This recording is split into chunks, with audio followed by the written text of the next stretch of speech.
Imagine at the end of your life, you're being asked just one question. Not by God, not by anyone else, but your own conscience. How was it?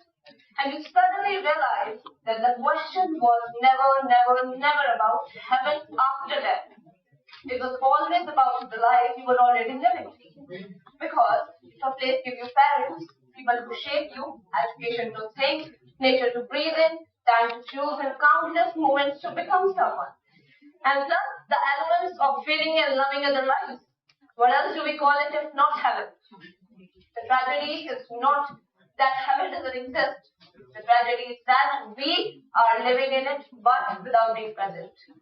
Greetings everyone, my appellation is Chhavi Verma. I'm 17 years old, currently pursuing commerce in grade 11. And like most people my age, I stand before you all, not as someone who can answer all the questions, but as someone who's here to ask a question myself. Where was I when my life was happening? You see, we don't lack opportunities, we lack attention. We don't lack love, we lack presence. We are living in the most abundant time in history, and yet most of us feel empty. Why? Because some of us are either replaying the past or scrolling through the future, totally forgetting that the only place where life exists is this, now, present. We're busy being alive, noises with meanings, distractions with healings. And the truth that we ignore is that if you're sad and you surround yourself with sadness, you don't heal, you sink.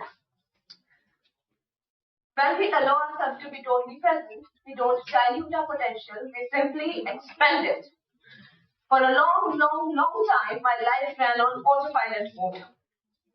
Then the pandemic happened and everything stopped. For the first time, staying home wasn't a break from life. It was an introduction to it. I began noticing things I had never noticed before, especially my father. Not just a parent, but as a person carrying responsibilities every single day without a single complaint. The discipline behind routines, the pressure of decisions, and the strength it takes to hold a family together without announcing the effort. And something changed within me. Not dramatically, not overnight, but deeply. I started learning not because I was told to. I became present. More responsibilities turned into confidence. Curiosity turned into skills, and awareness turned into direction. That phase didn't just bring me closer to my father. It shaped the direction of my life. It led me to business. It led me towards commerce. But most importantly, it taught me that growth doesn't always begin with ambition. Sometimes it begins with merely attention. Attention. There's a saying we all have heard growing up, jack of all trades, master of none. And we have taught to fear it as curiosity is a weakness. But what most people don't know is that the sentence was never meant to end like this. The whole sentence goes like, jack of all trades, master of none. But often that's better than master of one. The missing line matters. The missing line matters the most. Because when the missing line matters because we are not here to live life in a straight line. We are here to explore, to learn, to try, to fail, and presence is what allows the exploration. Screens are not the enemy. Technology is not the enemy. Absence is. Absence is certainly the enemy. Because being everywhere is stuck with ourselves, escaping discomfort instead of understanding it, and postponing life for someday. But the uncomfortable truth is, there is no rehearsal to life. There is only the stage. Whether we believe in memory, soul, or impact, one thing remains certain. What we do here is what shapes who we become. Our bodies may change, our roles may change, but the way we show up, that leaves a mark. Because legacy is not built after death. Legacy is built in these ordinary moments, in love, in joy, in care, and affection. So when I finally ask you, how was it? Your answer not be, I was busy, I was distracted, I was waiting, but simply, I was present. Presence is the greatest gift you can give to yourself and to the world. And the tragedy is, it costs nothing, yet we refuse to offer it. We are busy chasing a tomorrow that's not been guaranteed, while casually neglecting today as if it will wait for us. It won't. It would not. Because time does not pause, it does not negotiate. And it certainly does not return what it fails to live. Every moment we live absent-mindedly is not postponed, just deleted. We oftentimes say, I'll be happy when I achieve more, when I become more, when life finally slows down. But life doesn't slow down. You either arrive in it or you miss it. Most of us are not unhappy because life is cruel. We are unhappy because we are not present enough to receive it. We are not here to merely exist. We are placed here to realize the simple, ordinary, and noisy life we keep postponing is not a waiting room, but the destination. We often have something promised later after everything ends. But what if it was never meant to begin after death? Look around. You were given time. You were given people. You were given chances. You were given choices. And you were given the ability to change. That is not a tribal of life. That is life itself. All the people here, people are different.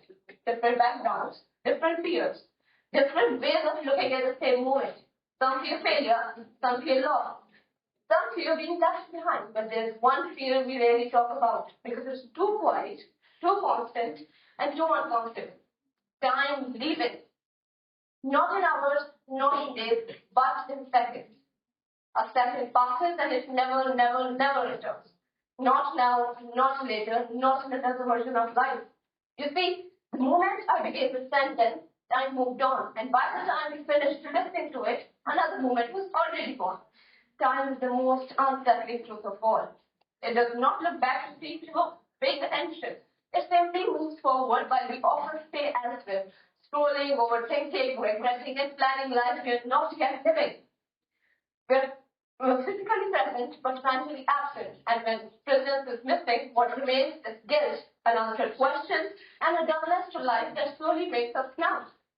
But here's the hopeful part, and listen carefully. Presence is a choice. You cannot bring back the second that just passed, but you can honor the one that is here right now. When we allow ourselves to be present, time stops feeling like an enemy and starts becoming more of an opportunity. If life were only about how long we live, that would be enough. But life is not measured in years, it is measured in presence. We can live for decades and never truly live a single day. And we can live for one day, fully awake, fully aware, fully present, and leave behind something totally unforgettable. Because presence is not about doing more, it's about being there as you do it. When we are present, a moment becomes meaningful, a day becomes alive, and an ordinary life becomes complete. So when you give in today, live today. Not halfway, not absent-minded, not distracted.